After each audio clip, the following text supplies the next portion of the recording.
Se supone que ahorita voy a empezar a grabar. Ya. Entonces voy a compartirles el... Ay, sí, ya está grabando.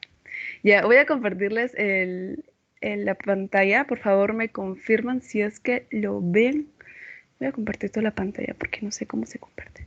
Ya, chicos, por favor, ¿me confirman si es que ven la pantalla o...?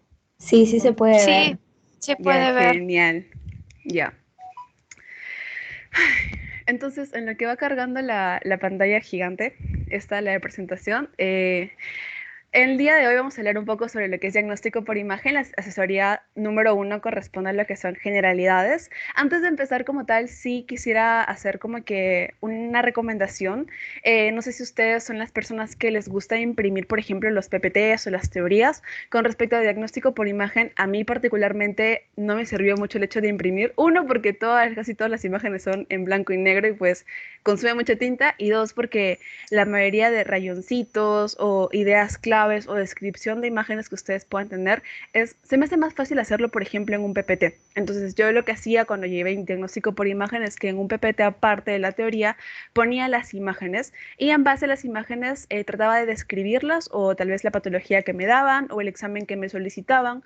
En ese punto, para que ustedes ya vayan más que nada reforzando y se quiten de lado por un momento el hecho de escribir solamente con, es color negro, color blanco. O sea, no, acá vamos a aprender a hablar en el idioma de diagnóstico por imagen como tal y es lo que es como tal el fin del curso. Entonces, diagnóstico por imagen en sí, no quiero que lo vean como un curso de aprender a solicitar la mayor cantidad de exámenes de imagen por tal, sino que ustedes realmente aprendan y sepan qué exámenes por imagen deben solicitar para cada patología en especial y sobre todo el por qué, el gol estándar que tiene algunas patologías, por qué solicitar este examen y por qué no solicitar el otro, algunas ventajas y desventajas que tienen unos exámenes con respecto a otros. Entonces, es más que nada lo que vamos a aprender en este curso como tal. Entonces vamos a empezar con el primer punto, que es la radiografía o los rayos X en general. ¿Ok? Entonces, como cualquier cosa en este mundo, la radiografía o los rayos X tienen también una historia. La historia comenzó en 1895 con este señor Conrad Röntgen, el cual en la Universidad de Würzburg decidió hacer como que un tipo de experimento en el cual utilizó lo que es un papel negro y un tubo de rayos catódicos. Estos dos elementos los juntó y al momento de provocar, digamos, una luz fluorescente, logró hacer que en los elementos o en el mineral se pueda, digamos, reflejar algún tipo de luz y que por ende se pueda reflejar lo que son el sistema óseo de lo que tenía en su cuerpo, en este caso, por ejemplo, según una representación de su mano. Entonces, a raíz de este experimento como tal, es que surgió lo que son los rayos X, en el cual hoy por hoy es totalmente diferente a como se inició en un comienzo. ¿Por qué? Porque en un comienzo no teníamos obviamente la tecnología que tenemos ahora con el instrumento que tenemos ahora. Anteriormente solamente se usaba lo que era un chasis, que era como algo así, era como una tapa. Literalmente era como una tapa que se reflejaba en la luz y se podían sacar radiografías. Pero hoy por hoy todo ese tema de la tecnología, el hecho del avance de la ciencia, ha podido contribuir bastante en lo que es el desarrollo y sobre todo en la toma de imágenes radiográficas. Y es aquí donde sale la importancia de utilizar la radiografía como un diagnóstico. Algo que tenemos que tener en cuenta que la radiografía va a ser uno de los exámenes básicos al momento de que el paciente ingresa a nuestra consulta. Hay ciertos exámenes, por ejemplo, como el EKG, algunos exámenes como el hemograma, examen de orina, que son exámenes básicos que tenemos que tener en cuenta al momento de que un paciente va a nuestra consulta. De igual forma, los rayos X son como que el examen base para todo paciente, más que nada para poder, digamos, descartar alguna patología o hacer algún tipo de diagnóstico diferencial. Lo importante y algunas ventajas que tiene lo que es la radiografía o los rayos X es que nos van a traer hoy por hoy imágenes inmediatas. También la forma en la cual le podemos, digamos, trasladar o transportar las imágenes también es bastante importante, porque anteriormente, como les comenté, venían como que en una tapa. vulgarmente en una tapa. Pero hoy por hoy también existen lo que son imágenes, tanto así que se pueden compartir por correo, por WhatsApp. Son imágenes mucho más accesibles para poder hacer un diagnóstico mucho más efectivo. Además que también dentro de la radiografía pueden ser modificadas, se puede ampliar, se puede disminuir. El almacenamiento también es un punto a favor de la radiografía ahora moderna como tal. Y también el hecho de que se puede duplicar y también se puede enviar a los familiares o enviar también al almacén donde están las radiografías como tal. Entonces, si es que lo definimos a la radiografía, vamos a definirla como la energía radiante. Creo que acá hay punterito. Sí, sí hay. Ya. Vamos a definir a los rayos X como la energía radiante constituida por ondas electromagnéticas de alta frecuencia y de longitud de onda extremadamente corta. Las radiografías o los rayos X van a tener también ciertas propiedades importantes. Esto, por ejemplo, vino en un examen, me acuerdo, parcial, que nos preguntaron algunas propiedades. Son como casi 10 propiedades que tienen la radiografía, pero estas son las más importantes. Uno es el poder de penetración. Y aquí lo vamos a ver un poquito más adelante cuando hablemos de las 5 densidades básicas que tenemos que conocer al momento de hablar de rayos X. Otra propiedad importante es el poder de absorción o atenuación. Vamos a darnos cuenta que algunas estructuras o algunas densidades van a tener la capacidad de absorber mucho más. Y eso se va a dar cuenta o lo van a poder evidenciar con el color que se tiene. Por ejemplo, si vamos a la imagen de acá arribita, creo que acá también hay para poner zoom. Ay, sí, sí hay. Ya, genial. Acá. Vamos a ver que estas son las 5 densidades que ahorita lo vamos a ver, vamos a explicarlas más a detalle, que son el aire, la grasa, el agua, el calcio y el metal. Entonces, estas 5 densidades, dependiendo la absorción que tengan, van a recibir un color. Entonces, a mayor absorción a mayor absorción es donde tenemos, por ejemplo, el metal. Y a mayor absorción es lo que se va a ver más el color blanco. Es por eso que, por ejemplo, en una radiografía, si es que muchos de ustedes lo habrán visto, el calcio, o sea, los huesos se ven de color blanco, porque a mayor absorción se va a ver más de color blanco. A menor absorción se va a ir más por lo contrario, que sería el color negro. Entonces, por eso es que el aire se va a ver de color negro. Y es igual, a mayor penetración se relaciona más que nada con el aire y a mayor penetración y a menor penetración se relaciona más con lo que es el metal. ¿Ok? Entonces, otra propiedad también, y va más que nada con el efecto fotográfico que tienen lo que son los rayos X, también está el efecto luminiscente y también el efecto biológico. Ok, acá a la derecha vemos lo que es el instrumento ya moderno con el que se toman los rayos X. Acá tenemos donde va el paciente. Esta es la cámara donde está, digamos, para poder hacer la toma de rayos X. Este es el tubo donde está también colocado para poder hacer un mayor posicionamiento de lo que es la toma de la radiografía. Y esto que ven acá es lo que es el chasis. Es el instrumento que usualmente se utiliza para poder tomar lo que son los rayos X, pero también hay el convencional. Si es que, por ejemplo, han podido, al momento de entrar a la universidad, siempre les toman lo que son los rayos X. Si es que algunos de ustedes habrán pasado, yo me acuerdo cuando era cachimba, me pasaron. Y es el usual, que es como que parado, es vertical. También existe ese tipo que también es bastante útil y más que nada mucho más sencillo.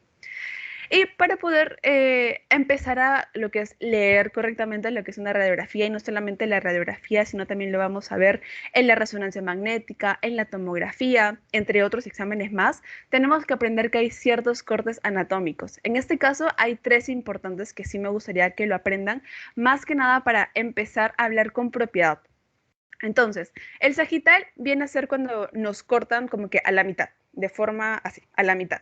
El axial viene, obviamente, si lo relacionamos con las axilas, es cuando hacemos un corte como que más horizontal. Y este corte es muy importante, por ejemplo, cuando vemos la resonancia magnética. Más adelante que les muestre imágenes como tal, se van a dar cuenta que en diagnóstico por imagen como tal, tenemos que tener una mente, una imaginación de locos, porque a veces no encontramos la forma exacta de cómo le están tomando, pero cuando ya, digamos, empiecen a practicar mucho más, se les va a hacer mucho más fácil diferenciar derecho, izquierdo, qué tipo de corte es, si es axial o si es otro tipo de corte.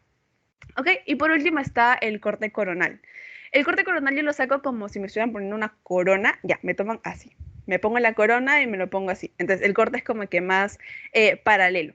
¿Ok? Entonces existen tres cortes anatómicos, el sagital a la mitad, el axial de las axilas y el coronal como una coronita, ahí se ponen para hacer el corte coronal. Ya. Ahora vamos a hablar sobre lo que son las 5 densidades básicas de lo que es la radiografía. Como les comenté, en diagnóstico por imagen también hay cierta terminología importante para ya no empezar a hablar con lo que es negro, blanco, gris o los colores como tal, sino que tenemos que ya empezar a hablar con la terminología que requiere y la terminología varía según el el tipo de estudio por imagen que se necesita. Por ejemplo, cuando hablamos de rayos X hay una terminología, cuando hablamos de tomografía, resonancia magnética, hay también otro tipo de terminología que debemos aprender. En el caso de la radiografía van a haber 5 densidades básicas. El aire, que como les comenté se veía de color negro, la grasa, que se ve de color plomo. Vamos ahorita a hablarlo de manera vulgar, ¿ya? Para que lo entiendan. El agua o los tejidos blandos se van a ver un poquito más de color, un poquito blanco, un poquito más claro.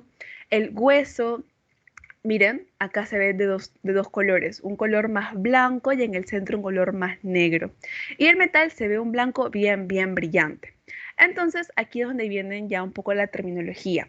En el caso del aire, cuando es negro, se va a determinar radiolúcido. Y yo sé, yo también cuando llevé diagnóstico me pregunté por qué se llama radiolúcido si lúcido me suena luz y el aire se ve negro. O sea, es un poco complicado.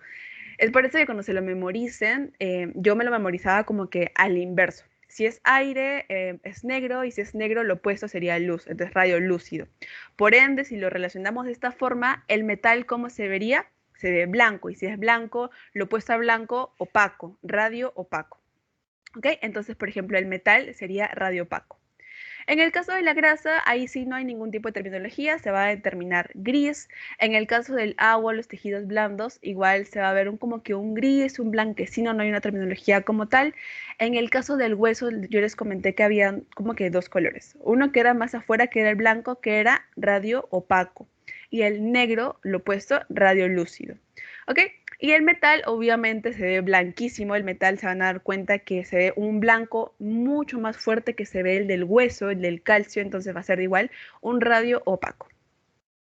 Ahora, vamos a repasar, si es que me han entendido. La verdad, acá sí quiero que activen sus micros, no importa si se equivocan ya, mejor que se equivoquen ahorita a que se equivoquen luego. Entonces, acá, la flecha de arribita, acá que está señalando, ¿qué es esto? ¿Qué es esto de acá? Les doy una pista, es una costilla, ¿ya? Y si es una costilla, ¿qué densidad sería de las 5? ¿Alguien me dice? Radiolúcido. Si es calcio, ya, si es calcio y lo ven blanco, ¿se acuerdan que les dije que era lo perfecto? Puede ser, si es calcio, hueso, se ve radio opaco o radiolúcido. Acuérdense que el hueso tiene como que por afuera un poquito más blanco, pero un poquito más tenue en el centro. El siguiente, acá, esta flecha de acá, señala lo que es el pulmón. ¿El pulmón qué densidad es? ¿Qué hay en el pulmón para que sea una densidad? Aire. Densidad de Perfecto. aire. Y si es aire, Pero sería Negro radiolúcido. Radiolúcido. perfecto, muy bien. Aire, acuérdense, pulmones como que se va a ver negro. Y el negro opuesto, radiolúcido. Esto de acá, ¿alguien me dice qué es esto? ¿Qué creen que es eso? un marcapaso.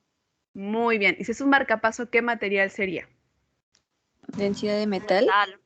Perfecto. Si es metal, ¿qué es lo que sería? Radio opaco. Radio opaco. Muy bien. Radio opaco porque es blanco. Lo opuesto, opaco, obviamente. Y por último, ¿qué es esto de acá? ¿Qué ven acá? Densidad de la grasa. Ajá. ¿Y si es grasa, qué sería? Gris. Gris. Gris. La grasa G con G de gris. No hay ninguna terminología en ese punto. Ahora, una curiosidad nomás para ver si es que ustedes le pueden atinar. ¿Alguien me puede explicar qué es esto de acá? Ven acá como una circunferencia, algo así. ¿Alguien tiene alguna idea de lo que puede ser? ¿El ¿Paracma? epiplo? No. Algo más simple, algo más simple. La paciente es mujer. Ajá, los ¿y por senos. qué? Los senos. Perfecto, muy bien. Los senos. La glándula mamaria. Ajá, muy bien, perfecto. ¿Por qué? Porque lo vemos un poquito más como blanco, un poco más gris. Yo sé que al comienzo es un poco loco determinar las densidades o los colores, porque obviamente no se ve en blanco, blanco, no se ve gris, gris, no se ve negro, negro, pero más que nada hay que darnos una idea. Si vemos acá, por ejemplo, unas circunferencias que tienen alusión a que son unas glándulas mamarias, también nos pueden indicar que estamos frente a una paciente femenina, posiblemente. Ahora, acá, ¿qué creen que es esto? ¿Qué densidad creen que es? ¿Creen que es una radiografía normal o es una radiografía un poco patológica? Patológica. Ujú. Y si Patológica. pensamos una radiografía patológica y vemos que acá hay un color blanco, ¿qué nos podría estar indicando que hay ahí? Agua. Ujú, el agua. Ya. Perfecto. Y si es agua, ya lo vieron, pero si es agua, si es blanco, ya, si es agua, acá creo que está mal, porque el agua, ¿cómo se vería? Según la densidad de acá. A ver, el agua se vería como que un gris Blanco. blanquecino. Ajá, exacto. Entonces acá omitan esa parte que dice radiolúcido porque está mal, sino que se vería blanco, se vería como que un gris porque no es un blanco completo o un blanquecino como tal. Y si es agua, ¿qué patología nos estamos refiriendo? Por ejemplo, a un derrame pleural. Entonces, esta es una radiografía muy común que lo van a ver mucho cuando lleven ya medicina 1 en el segmento de neumología como tal, que es una radiografía característica de lo que es un derrame pleural. Ven acá como que una mancha media no tan clara y eso nos indica que hay una presencia de líquido, posiblemente sea un derrame pleural. Ok, entonces chicos, ¿hasta ahí todo claro o hay alguna duda con respecto a las densidades? Eso sí es importante porque a partir de ahorita ya sus doctores les van a empezar a preguntar con respecto a que describan cómo es que ven una radiografía de tórax y ustedes no van a decir blanco, negro, gris. O sea, tienen que hablar con terminología, con propiedad de diagnóstico por imagen. Entonces, ¿hasta ahí alguna duda chicos o todo claro? ¿O quieren que repita algo o todo clarísimo? Si no, para seguir avanzando. ¿Alguna Lo duda? de, sí, cuando observamos los huesos que contienen calcio, podemos decir radiopaco y radiolúcido, ¿verdad? Los dos. Pueden decir primero cuando vean una radiografía, tienen que definir qué densidad están viendo. Acá veo, por ejemplo, una densidad calcio. Aquí una densidad aire, una densidad metal, una densidad grasa. ¿Y eso cómo lo vamos a ver? Como radiopaco, radiolúcido. Acá, por ejemplo, el radiolúcido, acá lo van a ver radiopaco y acá lo van a ver un poco más gris. Cuando hablamos de calcio como tal, generalmente se va más por el lado radiopaco, porque obviamente radiolúcido está como que más en el centro. Así que cuando les hablen de calcio, preferiblemente decir radiopaco en primera instancia. Ya si son un poquito más específicos, pueden determinar que en esta parte del hueso se encuentra radiopaco, pero en una parte se encuentra también radiolúcido. ¿Ok? Gracias. Ya. Una pregunta, y en el caso de el agua, ¿cómo sería su término? Simplemente decir gris, blanquecino. Según la terminología como tal, no hay como por ejemplo el calcio o el metal, sino también se le denomina gris o blanquecino, pero ya, si quieren ser más específicos, sería radiopaco. Si lo vamos a definir, por ejemplo, entre blanco y negro, el negro va a ser radiopaco, no, radiolúcido, y el blanco va a ser radiopaco, así, a secas. Ya obviamente, por ejemplo, las densidades como grasa, que sí son un poquito más tenues, sí se le denomina como gris. Pero si ustedes lo quieren dejar ya como uno o como lo otro, lo blanco es radiopaco y lo negro es radiolúcido. Gracias. Ya. ¿Alguna otra duda, chicos? ¿O todo clarísimo para seguir avanzando? ¿No? Ya. Voy a dar por entendido que está todo claro. Entonces, ahora que ya conocemos un poco lo que son las densidades radiográficas, tenemos que hablar sobre las incidencias radiográficas. Cuando me hablo de incidencia radiográfica me refiero a ¿en qué forma se ha tomado la radiografía? Y en este punto hay dos formas importantes y principales.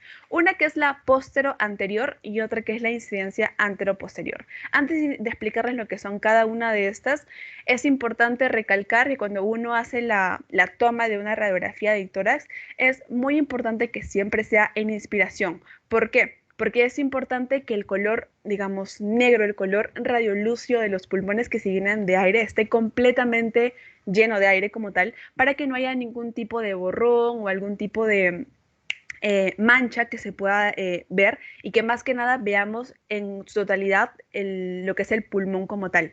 Entonces es importante que siempre, siempre toda radiografía sea tomada en inspiración. Entonces, hablando de las incidencias radiográficas, hay dos. Una que es la posterior-anterior y otra que es la anteroposterior. La posterior-anterior es la incidencia más utilizada, la verdad se usa casi siempre, y es como que lo toman de atrás para adelante. Cuando hablan de posterior-anterior es que estamos viendo la radiografía como si lo hubieran tomado de atrás para adelante. ¿Ok? Y cuando hablamos de la anteroposterior es como si lo hubieran tomado de adelante para atrás. Es como que los rayos vienen de adelante hacia atrás. Es como que vemos esta imagen de adelante hacia atrás. Es súper sencillo. Ahora, aquí es importante poder, digamos, diferenciarlas al momento de hacer la radiografía. La postura anterior, como les comenté, es la más usual, es la que mayormente se toma, pero la anteroposterior viene a ser útil en un caso en particular, y es en el caso de los pacientes postrados. ¿Por qué? Porque imaginemos que tenemos un paciente que no se puede mover de su cama, que está echado completamente. La única incidencia que se podría tomar en este caso sería la anteroposterior. En el caso de pacientes postrados, la anteroposterior es la de elección. En los demás pacientes, los cuales pueden ser, digamos, se pueden poner de pie, pues la postura anterior es la más recomendable. Entonces, van a haber ciertas características importantes para poder definir una de la otra. La principal es en la parte cardíaca. En la postura anterior, el corazón se va a ver un poco más del tamaño real, digamos el tamaño más pequeño que se pueda. ¿Por qué? Porque en la postura anterior, los rayos como vienen de atrás, va a haber el tema de la sombra que hace es mucho menor que cuando viene de adelante para atrás. Más que nada por el tema de la distancia, el tema del tamaño también. En cambio, en la anteroposterior, como ven, el corazón se ve un poco más grande y eso nos ayuda mucho, por ejemplo, cuando tenemos patologías cardíacas como la cardiomegalia. Entonces, en el caso de la postura anterior vamos a ver el corazón un poquito más pequeño y en la anteroposterior la vemos un poquito más grande. Otro punto importante para poder diferenciar y también para poder tener en cuenta si es que nuestra radiografía está tomada de manera correcta son el tema de las escápulas. Una buena radiografía va a tener las escápulas fuera de lo que es el borde del pulmón como tal. Y esto es importante porque al momento de que las escápulas se encuentran de manera fuera, nos permite tener una visión mucho más completa de lo que son los pulmones en su totalidad. Entonces las escápulas siempre tienen que estar como que para afuera. Y es por eso que seguro habrán visto que cuando les toman la radiografía, les hacen poner como que las manitos así, como que en la cintura. Es más que nada para que la posición de las escápulas se ponga de tal forma de que no cubre el espacio pulmonar. Ahora, otra característica importante, y esto no es solamente para diferenciarla, sino para que ustedes también conozcan lo que están viendo, y son estas de acá. Si se dan cuenta y son un poquito minuciosos, van a ver acá lo que son estas costillas que se ven clarísimos, son horizontales. Este tipo de costillas son los que llamamos los arcos costales posteriores, ¿ok?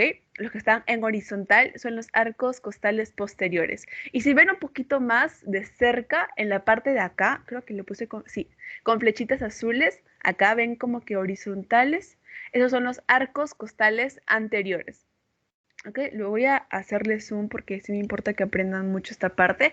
Estos. Los horizontales son los arcos posteriores, los que se ven clarísimos en la radiografía. Y los que se ven acá un poquito más tenue, así que se están perdiendo en el horizonte, son los arcos costales anteriores. ¿Ok? Entonces, hacerles un resumen porque en la siguiente clase tenemos literalmente una clase netamente de lo que es anatomía, así que si no han prestado o si el curso de anatomía se les fue complicadísimo acá, vamos a reforzarlo así a full porque es importante que también sepamos lo normal para poder detectar lo anormal. Lo básico que tenemos que conocer es la clavícula, se tiene que notar claramente, siendo equidistantes ambas. Vemos la escápula acá también. Vemos lo que son, como les comenté, los horizontales eran los arcos posteriores y los que se veían acá más tenues eran los arcos costales anteriores. Otra cosa que podemos ver acá también es la cabeza humeral, la cabeza del húmero y obviamente las vértebras. Esto, como les comenté, es a grandes rasgos, lo que uno usualmente tiene que ver en cualquier radiografía, sino que Más que nada para que lo tengan en cuenta, ¿no? Ahora, a este punto, esta imagen, como les comenté, hay diversos tipos de máquinas para poder tomar lo que son la radiografía. Esta es la más usual. Por ejemplo, acá vemos un paciente que se encuentra parado sobre lo que es la toma del instrumento como tal. En este caso, si la imagen o la luz viene de atrás para adelante, sería una incidencia póstero-anterior. Como les comenté, los brazos tienen que ir a la altura de las caderas, de la cintura, más que nada en las, claro, en la cintura, en la cadera, más que nada creo que es esa parte, más que nada para que las escápulas se encuentren de manera como que más abierta y que no haya ningún tipo de roce con lo que es el campo pulmonar, ¿no? En este caso es un paciente, como les comenté, póstero, en una posición para una placa póstero anterior. Ahora, esas son las incidencias, digamos, de manera vertical, pero también hay un tipo de radiografía lateral. En este caso, la lateral izquierda siempre es el lado más recomendado para hacer una radiografía de tórax de manera lateral. ¿Por qué? Porque si se dan cuenta que para el lado izquierdo está mucho más cerca al corazón. Entonces, si está más cerca al corazón, disminuye el riesgo de tener algún tipo de sesgo en lo que es el tamaño del corazón. Si viniera para acá es como que viene una luz. Entonces, cuando viene una luz y impacta en lo que es el corazón, lo va a hacer como una sombra y el corazón se va a ver más grande y se puede confundir con una patología como es la cardiomegalia. Entonces, si lo tomamos de la parte izquierda, vamos a reducir ese, digamos, ese espacio de luz y se va a poder obtener la imagen cardíaca mucho más exacta. Aparte, es importante la radiografía lateral porque nos permite ver más a fondo lo que son algún tipo de lesión o algún tipo de patología a nivel de las vértebras. Acá, por ejemplo, tenemos que recordar que acá se encuentra el esternón, acá se encuentran lo que son las vértebras y obviamente el corazón, ¿no? Y acá es un punto importante. Acuérdense que nosotros tenemos un diafragma, pero en realidad se tendría que decir como que tenemos dos hemidiafragmas, un hemidiafragma derecho y un hemidiafragma izquierdo. En el caso de la radiografía lateral izquierda también se van a poder observar. ¿Cómo los diferenciamos? El hemidiafragma izquierdo se va a ver más como la continuidad del corazón, va a topar con el borde del corazón y va a seguir con la continuidad anterior. En cambio, el derecho se va a ver solamente por encima del izquierdo. O sea, en resumen, el derecho va a estar por encima del izquierdo y el izquierdo es el que va a hacer como que toda la vuelta, todo el trayecto. Va por el corazón y va a seguir hacia adelante. Ok, chicos, hasta ahí, ¿alguna duda, pregunta? Consulta que no les haya quedado claro o todo clarísimo, sino para seguir. ¿Alguna duda, chicos? Si es no, díganme no. Así activen su micro y díganme no nomás. Ya. ¿No? Ya voy a dar por entendido que no hay ninguna duda. Entonces, seguimos. Ahora, a nivel de la radiografía de tórax, los rayos X, hay un signo muy importante que ustedes deben conocer, que es el signo de la silueta. ¿Cómo vamos a definir este signo? Vamos a definirlo como dos estructuras que se van a encontrar de igual densidad. Acuérdense que hay 5 densidades que se van a encontrar en contacto en el mismo plano y se van a visualizar como una silueta única. En resumen, cuando tenemos dos estructuras de igual densidad y están en un mismo plano, y se vean de como que si fuera una cosa completa, como si fuera algo compacto, único, a eso lo vamos a denominar como signo de la silueta positivo. En el caso de que tengamos dos estructuras de diferente densidad o en diferente plano, a ese punto lo vamos a llamar signo de la silueta negativo. Para que les quede claro, les pongo acá dos ejemplos. En el caso de acá, obviamente vemos una incidencia postero-anterior, vemos una radiografía postero-anterior, vemos acá lo que son las clavículas, las escápulas, el área pulmonar, los arcos costales posteriores, los arcos costales anteriores, las vértebras. ¿Y qué vemos acá? Este es el corazón. Como que se ve un poco extraño el corazón, ¿no? Como que se ve una masa completa. Si lo vemos una masa completa, a eso lo denominamos signo de la silueta positivo. En el caso de acá, igual vemos lo que son las clavículas, las escápulas, los arcos costales posteriores, los arcos costales anteriores, las vértebras, el área pulmonar, el corazón, y vemos acá como un círculo, como una esfera media rara, pero sin embargo podemos definir lo que es el corazón de la masa. lo definimos porque se nota que hay una diferencia.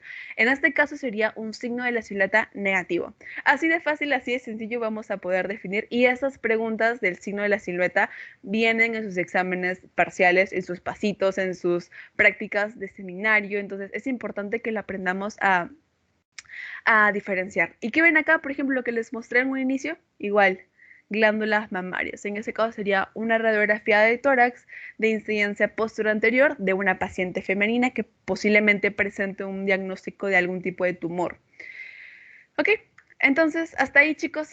Hasta ahí hemos acabado lo que es radiografía o rayos X como tal, y vamos a pasar al segundo tipo de examen o al segundo estudio por diagnóstico de imagen, que es la tomografía axial computarizada. Hasta ahí todo clarísimo, si nos seguimos avanzando. ¿O alguna duda? ¿Todo les quedó claro, chicos? Sí, gracias. Ya, genial. Ay, ya. Antes ya. Ahora sí, seguimos entonces. Entonces, el siguiente tipo de estudio es lo que es la tomografía axial computarizada, lo que conocemos como el TAC. Entonces, igual como por ejemplo en la radiografía de tórax habían 5 densidades importantes, en lo que es la tomografía lo vamos a definir como otro tipo de densidades que van a ir de acuerdo a ciertos números como tal. Entonces, según, digamos, el órgano o también según la densidad que es, se va a tener un número de UH. UH es como que la unidad. Entonces, por ejemplo, si es la densidad hueso, va a ir de 100 a 600. Si es la densidad metal, va a ir más 1000. Si es la densidad aire, va a ir menos 1000. Y si es la densidad agua, va a ir en más 0. La grasa puede variar, si es de 0, menos 200, menos 400, pero lo importante es que recuerden que las densidades básicas, como son el metal, el aire y el agua y la grasa, van a ser metal más 1000. El aire menos 1000. Acuérdense, por ejemplo, en rayos X, el metal era blanco. Blanco lo veremos como algo top, y top sería más 1000.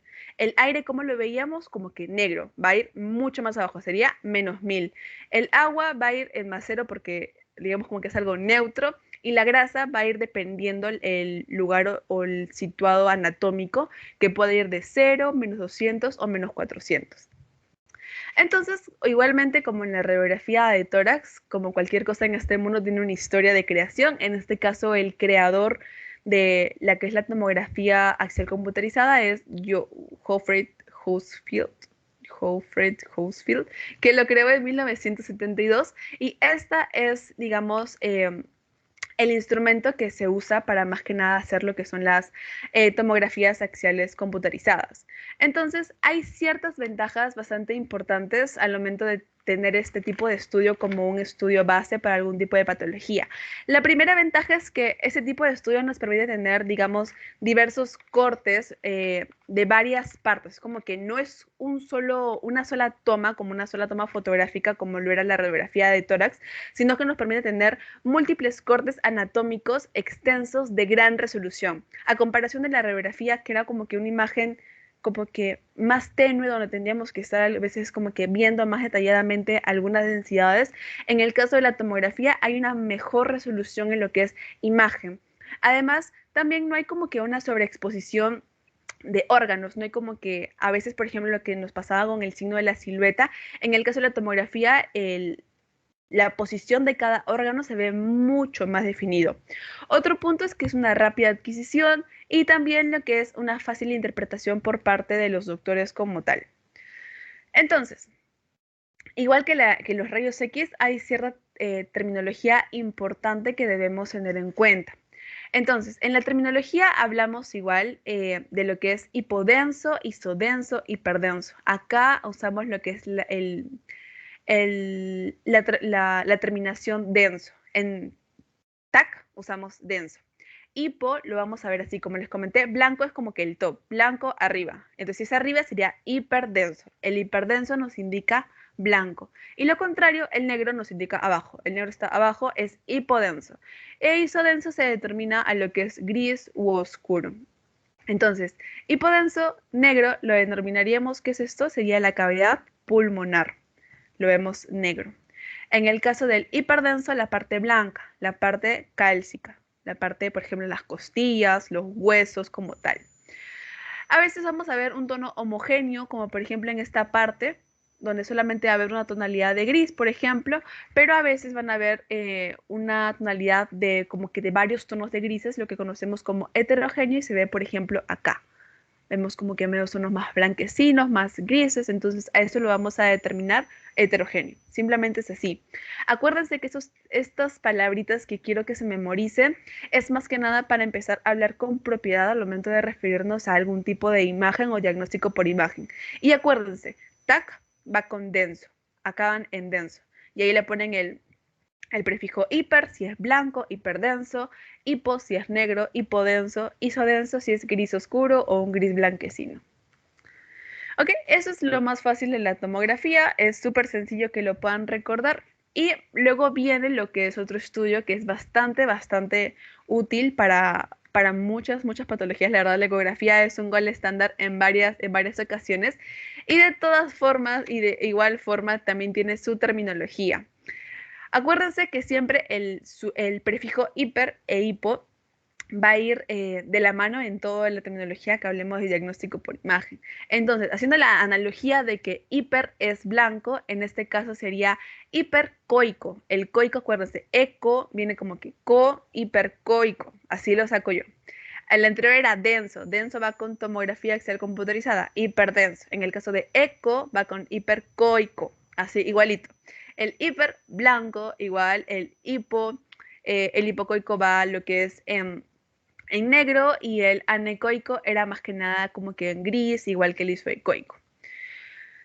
Ya, entonces, ¿se puede ver? Sí, ya. Entonces, acá también hay dos terminologías bastante importantes que lo van a usar y también ha venido en pasitos en diagnóstico, lo que es el refuerzo posterior y la sombra posterior.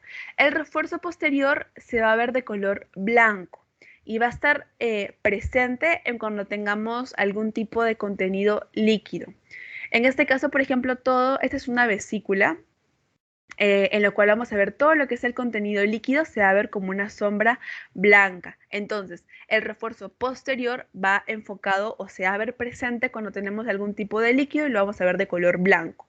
Por contrario, la sombra posterior se va a ir más que nada por lo que es el color, se va a ir por lo que es las masas, y se va a ver más de un color gris. Si se dan cuenta, estos de acá son cálculos biliares, son piedritas, son como que, claro, como que cálcicos, piedritas, en esta vía, en esta parte anatómica, y lo que ven acá, que es como medio gris, es la sombra posterior, que cuando se abre cuando tenemos una masa. Entonces, recapitulando, refuerzo posterior se va a ver de color blanco y vamos a verlo ante sustancias líquidas. La sombra posterior se va a ver de color medio gris y lo vamos a encontrar frente a densidades un poco más de masa, algo más consistente, algo más duro.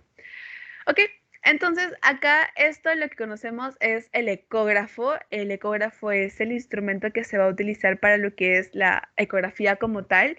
Tiene diferentes partes, por ejemplo tenemos lo que es la pantalla, los monitores, pero lo más importante acá son los transductores. Estos tres son los tres tipos de transductores que podemos utilizar al momento de hacer una ecografía. Los transductores van a contener lo que son unos cristales de cuarzo piezoeléctricos, que lo que van a hacer es vibrar y esa vibración va a originar una onda de ultrasonido y eso es lo que finalmente se va a dar como una imagen en el monitor. Entonces van a haber tres tipos de transductores que van a ser útiles según, digamos, lo que uno busque en el paciente, según la patología que uno sospeche. La zona endocavitaria es la de acá, es la como si fuera un palito bien delgadito, sirve mucho, es muy útil cuando queremos hacer algún tipo de examen endovaginales o también algún tipo de examen transrectal para, por ejemplo, lo que es la próstata. En el caso de los transductores romboidales, sirven mucho para lo que son exámenes más amplios. Por ejemplo, cuando hacemos las ecografías para las gestantes, utilizamos mucho ese transductor romboidal porque nos permite abarcar una mayor cantidad de superficie. Y por último está el transductor lineal, que son más que nada para partes pequeñitas, un poco más chiquitas o lineales o partes más blandas, en las cuales sea mucho más llegadero. El tamaño importa según lo que nosotros estemos buscando en el paciente. Acuérdense mucho de eso. Entonces, lo importante de esta diapo es que se acuerden específicamente la terminología. Acuérdense que eco, co, acaba en hipercoico, en hipocoico, anecoico, isocoico. Lo del refuerzo posterior. Yo me acuerdo mucho porque la sombra S con S de masa. Sombra posterior, masa con S. En cambio, el líquido ya es como que lo que queda porque no hay algo con qué relacionarlo, pero acuérdense, sombra posterior, S de masa, se ve gris y refuerzo posterior, B de blanco, se ve en densidades líquidas. Y bueno, luego también tenemos lo que son las mamografías y la ecografía de mama. Por ejemplo, en este caso vemos dos imágenes de una mamografía en una incidencia, lo que es una incidencia lateral. Y es importante este tipo de exámenes más que nada por buscar algún tipo de microcalcificaciones que nos permitan o nos den un indicio de que estamos frente a algún tipo de tumor, algún tipo de cáncer. Entonces, es importante detectarlos. ¿Por qué? Porque a raíz de una mamografía, a raíz de una ecografía de mama, se puede detectar algunos puntos importantes, muy aparte de, por ejemplo, lo que es también la palpación, digamos, la prevención como tal, pero es importante para poder sacar a partir de ello un tipo de biopsia para poder descartar si es algo maligno o es algo benigno. En el caso de la ecografía, por ejemplo, acá vemos lo que es una ecografía, vemos lo que es la piel, vemos la capa grasa anterior, la pared torácica y vemos acá lo que es el tejido glandular como tal y vemos acá una mancha como que negra, una mancha negra que lo denominamos quiste. Los quistes más que nada están compuestos de agua, entonces si es negro lo vamos a denominar anecogénico. ¿Por qué? Una anecogénico. ¿Ok? Acuérdense que si es algo anecogénico, algo de agua, vamos a ver lo que es un refuerzo posterior. No vamos a ver algo de S de masa, porque la masa va con la masa va con S de sombra posterior. En este caso, como es algo líquido, va con el refuerzo posterior. Entonces, lo que vemos acá, esto blanquito, es un refuerzo posterior del quiste que vemos en una ecografía de mama. ¿Ok? Entonces, lo importante acá, acuérdense, vemos los nódulos radioopacos de bordes irregulares. Eso nos puede indicar que estamos frente a algún tipo de algo maligno, ¿no? Pero igual se tiene que hacer la biopsia para poder determinarlo. Acuérdense que la biopsia es el gol estándar de cualquier tipo de neoplasia como tal. Siempre la biopsia va a ser el gol estándar. Vemos las microcalcificaciones y bueno, acá vemos obviamente el quiste, que es una imagen anecogénica. Otro tipo de, digamos, examen es lo que es la elastografía. La elastografía va a ser una nueva técnica de lo que es para poder determinar algún tipo de, más que nada para determinar, como su nombre lo dice, la elasticidad de un tejido. Por ejemplo, en el tema de las mamas, la elasticidad de los tejidos como tal debería ser muy, muy bueno, al igual que en el nivel abdominal, a nivel de los brazos, la parte, digamos, la densidad como tal elástica debe ser algo óptima y algo correcto que deberíamos ver en ese tipo de exámenes. Sin embargo, por ejemplo, cuando estamos frente a patologías que nos dan cierto indicio de fibrosis o, por ejemplo, en el caso de la cirrosis hepática, ya el tejido se encuentra un poco más endurecido. Entonces, es ahí la importancia de la elastografía porque nos permite determinar la elasticidad que tiene un tejido con respecto a algún tipo de patología.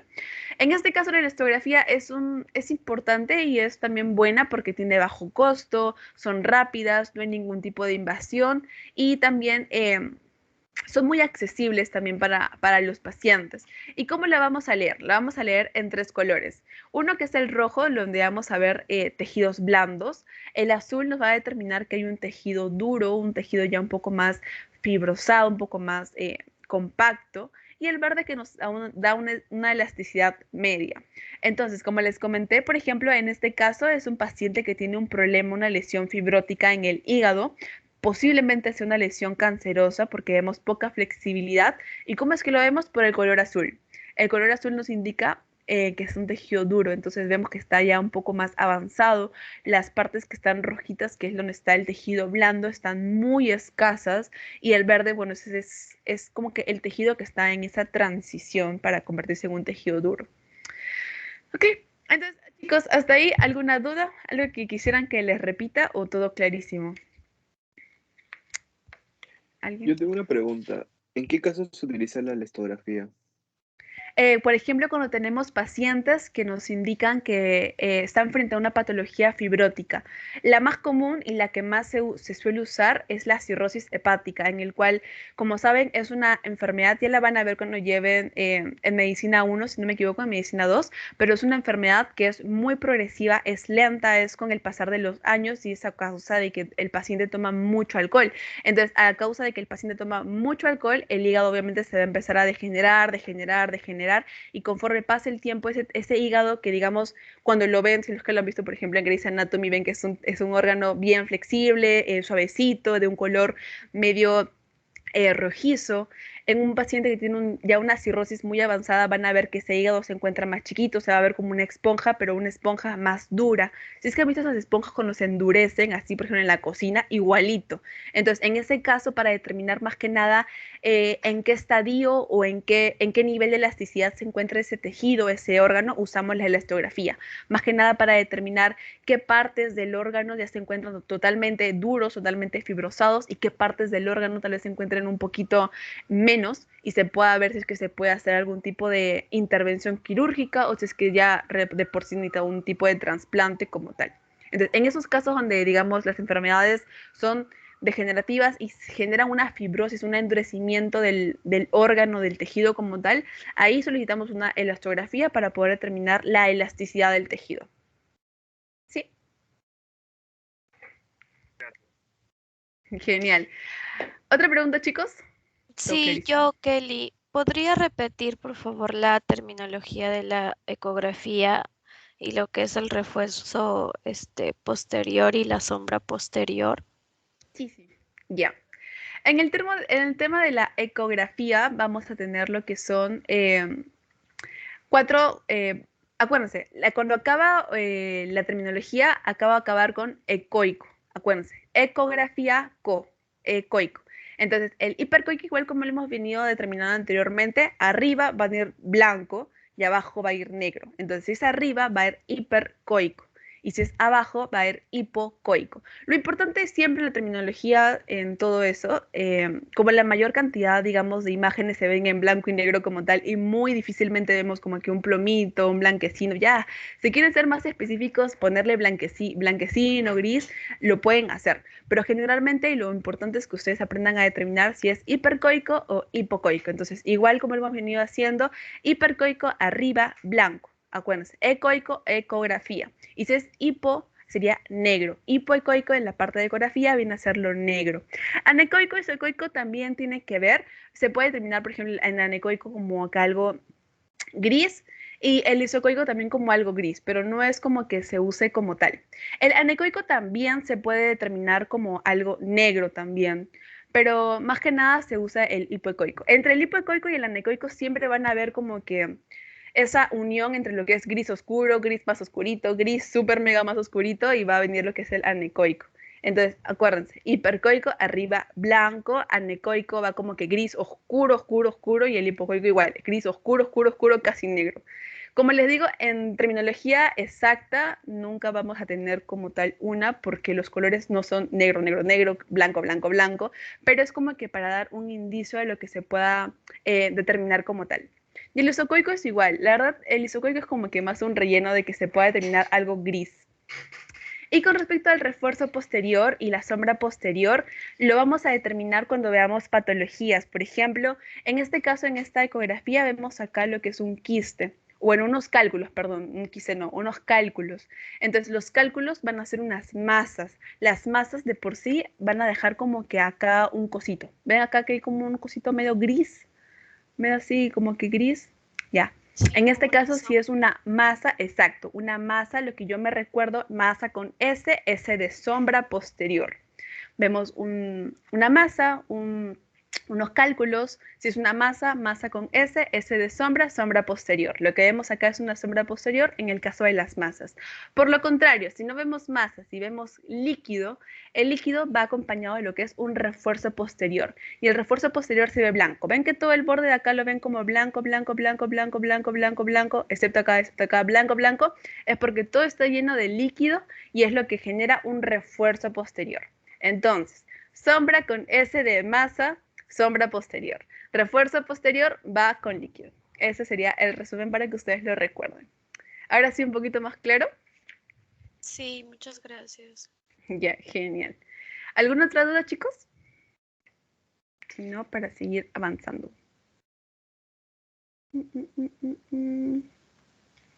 Ya, entonces seguimos avanzando. Ya, ¿cuánto tiempo vamos? Ay, ya. Entonces, seguimos con lo que es la resonancia magnética. Ay, ¿qué hora es? Ya, seguimos con lo que es la resonancia magnética. Entonces, igual como en las anteriores, en la radiografía, los rayos X, igual en la tomografía, en todos ellos, también acá hay una historia. Y la historia comenzó en 1971 con este señor, con el señor Raymond Damadian. Este fue el encargado de crear o diseñar la primera máquina de resonancia magnética, la cual vemos acá. Es muy parecida a lo que es la tomografía como tal, pero saca imágenes mucho más nítidas y el color ya casi es importante en la terminología que utilicemos en este punto. Depende mucho si es que se encuentra en T1 o en T2. Con respecto a la resonancia magnética, vamos a tener eso. Se puede encontrar en un T1 o en un T2, ¿ok? Y depende de eso va a variar. Igual con la misma terminología anterior, hiper arriba, hiper intenso, en este caso la resonancia magnética, digamos que es como que el más potente de todos, va a ser intenso. Si la tomografía era denso, este va a ser un intenso. Intenso, hiper, blanco, arriba, hiperintenso va a venir lo que es blanco. Por lo contrario, hipo, abajo, negro, hipointenso es lo que denominamos negro en el caso de la resonancia magnética. Igual, de todas formas, al usar hipointenso o hiperintenso, depende mucho si es que está en T1 o en T2. En sus exámenes les van a tomar, por ejemplo, les van a poner resonancia magnética en T1, resonancia magnética en T2, y ahí lo van a poder determinar o denominar de diferente manera. Y es por eso que les he traído acá un cuadro. Eso es como que las imágenes. Primero vamos a explicar el cuadro resumen para que entendamos las imágenes. Este es el cuadro resumen.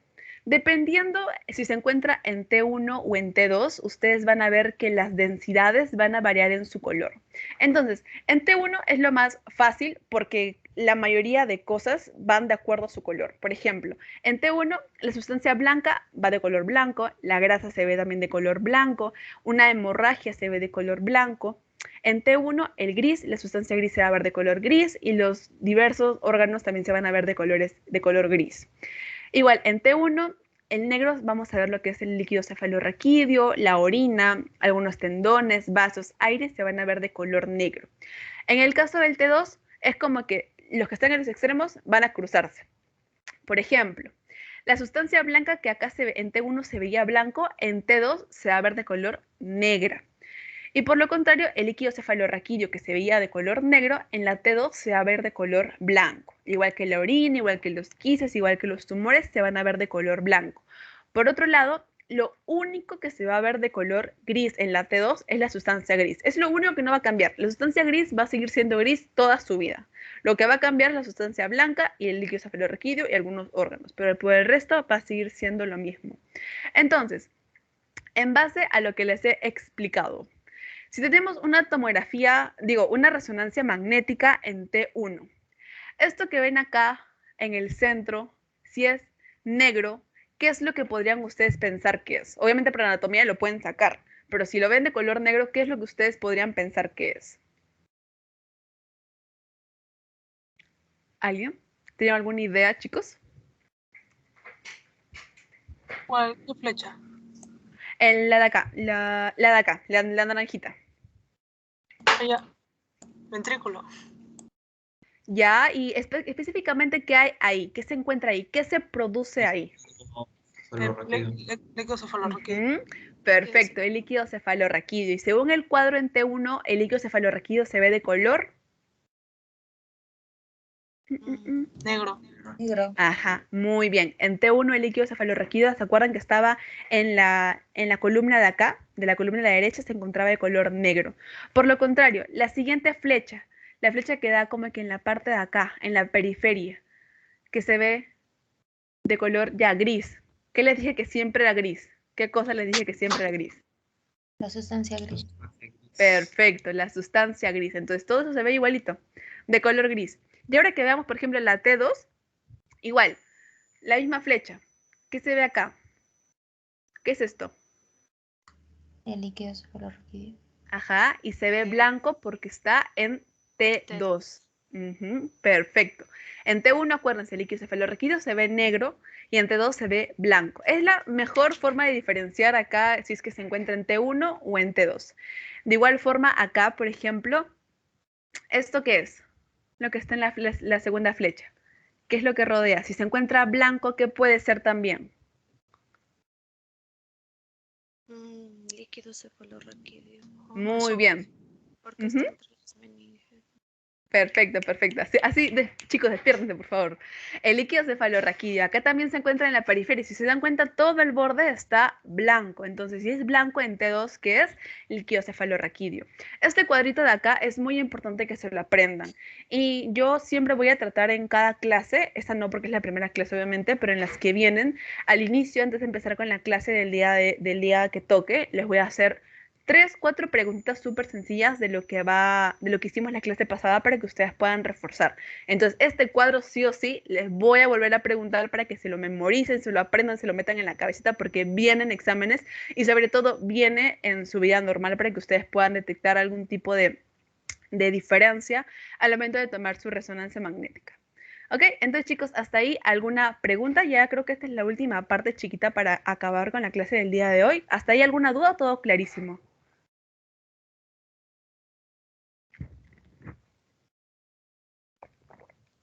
¿Todo claro? Yo creo que sí.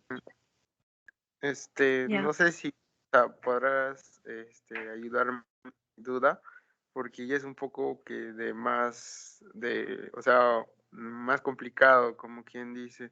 ¿En qué casos uso T1? ¿En qué patologías uso T1? ¿Y en qué patologías uso T2? Más o menos. Ya. Con respecto al uso de las T1 o las T2 según patología, depende mucho lo que tú estás buscando. Por ejemplo, si tú estás buscando algún tipo de hemorragia, la verdad, la T1 o la T2 no depende de algún tipo de patología en general, sino que depende mucho de lo que tú estés buscando ver. Entonces, en algunos casos, por ejemplo, en la T2 se ve mucho más fuerte lo que es el líquido cefalorraquídeo. Por ende, se podría ver mucho más claro lo que es una hemorragia. A diferencia de, por ejemplo, la T2 que se ve negro, sí, pero no se podría diferenciar de manera tan clara. Entonces, más que nada, la T1 o la T2 sirve para que tú tengas como médico una imagen mucho más clara, una imagen más completa de lo que es tu paciente. Entonces, obviamente, cuando tú pides una resonancia magnética, claro, una resonancia magnética la puedes pedir en T1 o en T2 para que ambas imágenes se complementen y tú veas como que, mira, acá se ve como que cubre la mitad, pero en la T2 se ve que cubre completamente. Entonces, ambas se complementan para que tu diagnóstico presuntivo se vuelva un diagnóstico confirmatorio según la patología que tú estás viendo. Generalmente va más por el lado de hemorragias o algún tipo, por ejemplo, de aneurisma o algún tipo de masa que tú quieras buscar. Entonces, por ejemplo, se ve acá en la imagen de T2, se ve la sustancia gris más clara. Acá se ve un poquito más tenue. Entonces, en algunas patologías que requieran algún tipo de específicamente estar centrados en la sustancia gris, se puede ver mucho más completa en una T2 que en una T1. Sin embargo, no es como que una con la otra, sino que ambas se pueden complementar. ¿Sí? Ok, gracias. Ya, genial. Igual cuando ya lleven neurología, que lo llevan en quinto año todavía, ahí ya van a poder ver mucho más a fondo este punto de, digamos, de resonancias magnéticas. Yo me acuerdo que cuando llevé diagnóstico por imagen, y lo vemos creo que en el último segmento de diagnóstico por imagen, hablamos netamente de todo lo que es la parte neurológica. Entonces ahí vamos a poder definir más a fondo qué exámenes poder solicitar según lo que estemos buscando. Pero esta es como que la base. Recuerden que esta es la introducción de todo lo que es diagnóstico. Con el pasar de los días van a ver mucho, mucho más a fondo las patologías como tal, pero lo importante de esta clase y que quiero que sí lo repasen es la terminología, cómo es que ven algunas sustancias, los colores y en qué momentos tal vez poder utilizar los instrumentos como tal. Ok, chicos, ¿alguna otra pregunta? O si no, ya pasamos a la última parte, que es medicina nuclear. ¿Alguna pregunta? ¿No? Ya. Entonces pasamos a la última parte, que ya es medicina nuclear. Lo que es medicina nuclear es un tipo de diagnóstico por imagen que va más que nada de tipo funcional molecular. Sirve mucho, mucho, mucho para poder evaluar la eficacia de un tratamiento, más que nada para llevar el control y poder comparar cómo es que el metabolismo del paciente pueda responder frente a ciertos fármacos, frente a ciertos tratamientos. Entonces, lo que se hace en este tipo de diagnóstico por imagen es inyectar un radiofármaco por vía endovenosa o también puede ser inhalado por el paciente. Este radiofármaco se va a distribuir y va a emitir una radiación gamma. Lo importante de este tipo de diagnóstico es que no molesta, no duele, se hace, por ejemplo, en ayunas de 4 a 6 horas, evitar que el paciente haga ejercicio físico previo, que tome café, lo usual, ¿no? Que no fume, que no tome. Se le inyecta y se le deja al paciente en una habitación para que pueda reposar un tiempo y el examen exploratorio dura de 30 a 45 minutos aproximadamente. Entonces, más que nada, este examen nos ayuda para poder definir algún tipo de función renal, algún tipo de función cardíaca, para poder detectar tumores. Como les digo, no es como que un examen determinante para tal cosa o como que, yo voy a hacer esto porque quiero ver un tumor o tal cosa porque quiero ver otra cosa. No, los exámenes son complementarios. Recuerden que el 60, 70, casi 80% de su diagnóstico depende mucho de la anamnesis, depende mucho del ojo clínico que ustedes tengan, depende mucho de esa habilidad que puedan generar en estos meses que llevan medicina 1. Entonces, ahí es donde se va a formar realmente lo que es un médico. Los exámenes como diagnóstico por imágenes, laboratorios, son exámenes complementarios que les van a ayudar a poder definir y determinar la patología a la cual ustedes se van a enfrentar como médicos. Entonces, lo importante también de la medicina nuclear es que nos ayuda a tener un diagnóstico un poco más precoz de algún tipo de enfermedad que tenga el paciente.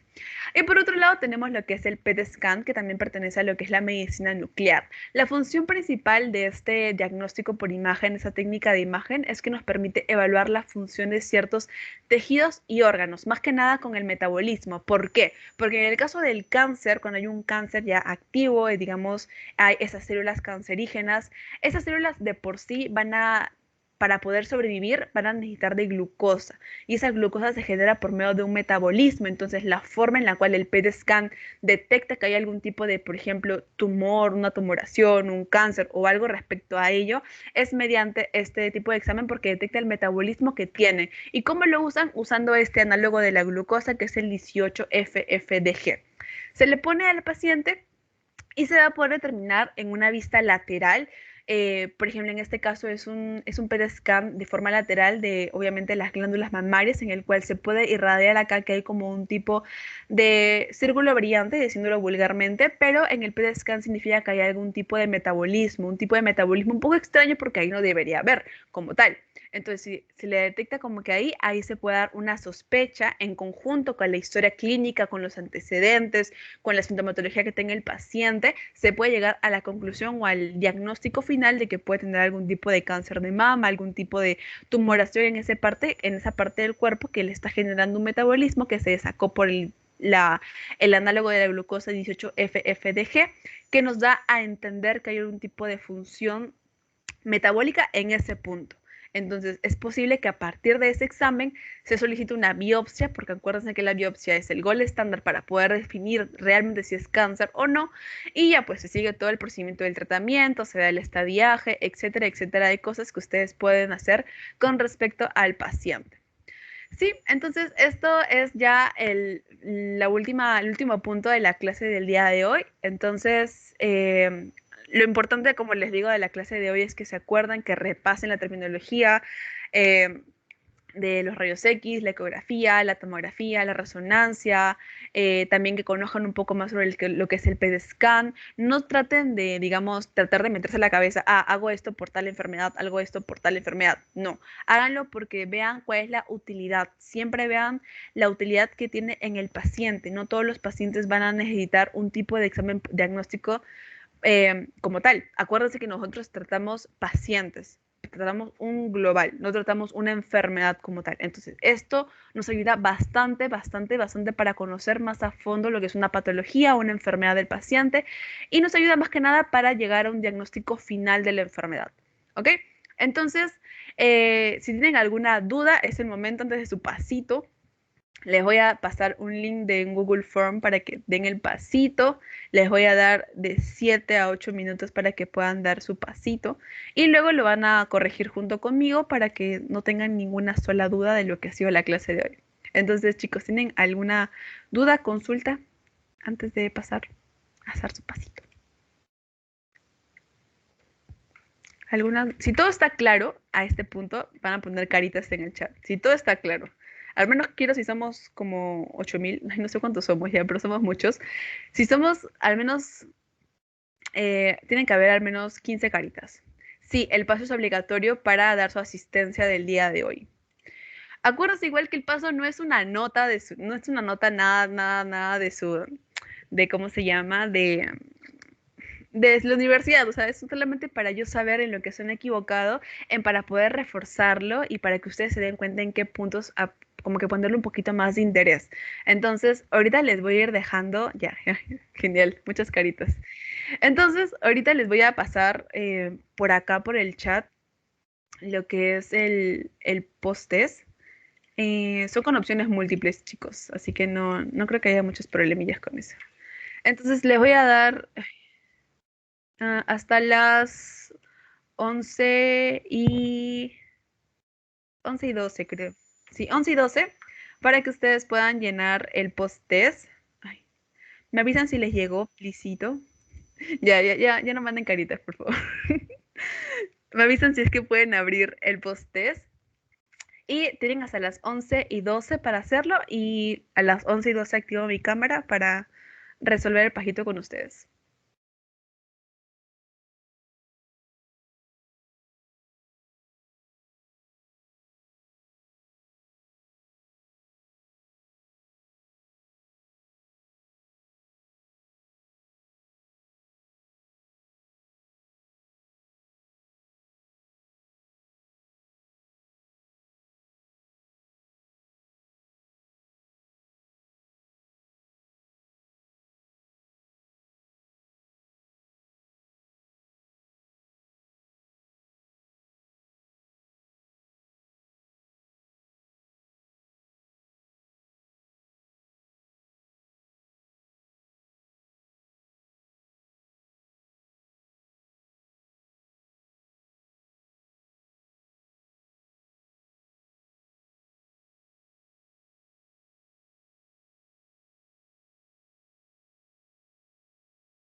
Ya chicos, les queda un minutito antes de hacer.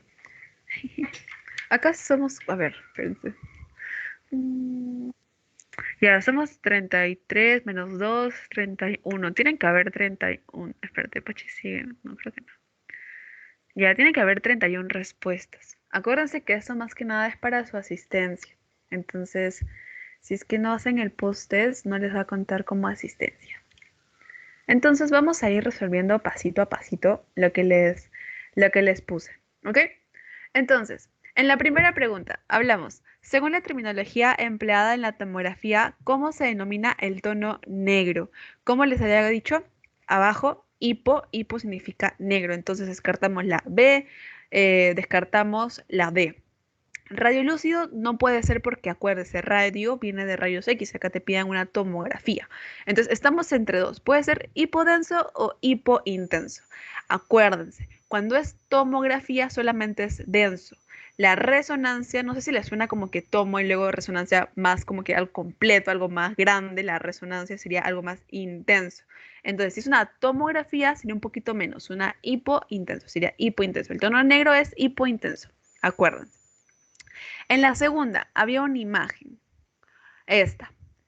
Acá, determine si es que es signo de la silueta positivo o signo de la silueta negativo. Muy bien los que marcaron signo de la silueta negativo. Acuérdense que es signo de la silueta positivo cuando vemos una masa como que compacta, una masa completa. En este caso, si ven, si se dan cuenta, hay como que algo acá y algo superpuesto al corazón. No se ve una masa compacta, se ve una masa diferente a otra masa diferente. Son densidades completamente diferentes, son en diferentes, digamos, puntos de espacio. Entonces, cuando vemos que no es una masa compacta, sería un signo de la silueta negativo. Siempre les voy a poner cuando sean imágenes así, la alternativa ayuda, no sé, porque en verdad, si es que no saben, yo prefiero que marquen esa alternativa para explicarles, a que marquen a la champa y bueno, vean qué les digo. Entonces, en verdad, no es una broma, si es que no saben, pongan esa opción para volver a explicárselos y que les quede un poquito más claro. Aquí, en la imagen denominamos, ¿a qué le denominamos sombra posterior? Que les dije la S de masa. Entonces sería al gris oscuro detrás de una masa o calcificación. ¿Es un error que se evidencia en la ecografía? Pues no, porque la sombra posterior es algo normal que se puede ver en una ecografía, perdón. Y bueno, el brillo blanco detrás de una colección líquida, no, porque en la sombra posterior, acuérdense que va debajo de una masa como tal. Cuando respondieron, muy bien. Los que respondieron lo que es una masa, muy bien. Estrellita para ustedes. Aquí, en la siguiente imagen determina en qué secuencia está. ¿Qué les dije del líquido cefalorraquídeo cuando era negro? Negro era T1. Acuérdense mucho, mucho del cuadro, por favor. El T1 en líquido cefalorraquídeo se ve de color negro. En cambio, la sustancia blanca se ve de color blanco. En T1 todo se ve como que igualito. Blanco con blanco, gris con gris y el líquido cefalorraquídeo se ve de color negro. Por contrario, en la secuencia T2, la sustancia blanca la vamos a ver de color, lo opuesto sería blanco-negro. Los que marcaron negro, muy bien. Acuérdense, en T2 es lo contrario. Si ven sustancia blanca, lo opuesto es negro. Lo único que se mantenía en, digamos, en su concordancia con la palabra sería la sustancia gris. La sustancia gris con gris, pero en lo demás, en T2 es lo contrario. Líquido cefalorraquídeo blanco y sustancia blanca negra. Ok, chicos, entonces con esto ya damos por finalizada la clase del día de hoy. Hoy día duró media hora más que nada por la charla introductoria que les dio Pachi con respecto a métodos de estudio. Entonces, nada, chicos, espero realmente que hayan podido entender la clase de hoy, que les haya quedado claro algunos conceptos básicos. Ahora que vayan a su clase de teoría, lo van a poder reforzar un poquito más. Y cualquier duda que ustedes tengan durante la semana, ya nos estamos viendo el otro sábado. El otro sábado ya empezamos con lo que son algunas patologías, algunos patrones como tal, enfocados a la parte neumológica. Entonces, nada, chicos, la verdad, cuídense, no salgan de su casita. Ahí me pueden escribir, moléstenme nomás. Si yo, en la medida que yo pueda contestarles o ayudarles en algo, háganlo y normal yo les voy a responder. Y por si nadie se les ha dicho, bienvenidos a este nuevo mundo que es clínicas. Aprendan mucho, esfuércense mucho. Cuando yo empecé era sumamente complicado, me daba nervios, la verdad. Justo cayó la cuarentena cuando estaba en mi semana de clínicas, mis prácticas, pero nada, aprovechenlo, estudien un montón, realmente rájense por cada paciente que pueda venir en un futuro y aquí estamos para apoyarnos. Soy un estudiante más en quinto año, también en crisis, en pandemia, pero en la medida que yo pueda apoyarlos en este curso, lo voy a hacer. Entonces, nada, chicos, cuídense y espero que hayan aprendido mucho de esta clase. Gracias. Gracias. Gracias, Kelly. Gracias, Kelly. Gracias, Kelly. Gracias. Gracias, Kelly. Gracias.